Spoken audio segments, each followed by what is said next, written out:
In this video, we'll explain what you need to be aware of before shipping dangerous goods. To ship dangerous goods, you need to be trained and understand the necessary international regulations. These regulations specify the type of packaging, documentation, marking and labelling that are required for the safe transport of dangerous goods. Rules on shipping dangerous goods can vary per transport mode, so be sure to check with your carrier which transport modes will be used for shipping your goods.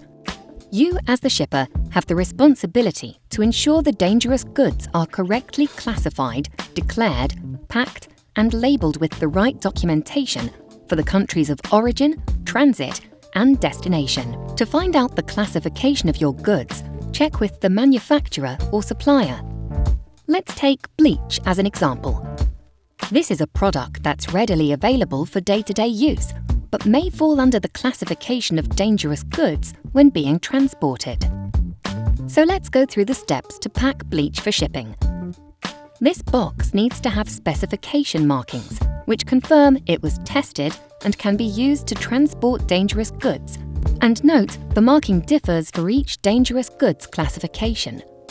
Place a plastic bag in the box and put the bleach inside. Fill the empty space with packing material like vermiculite.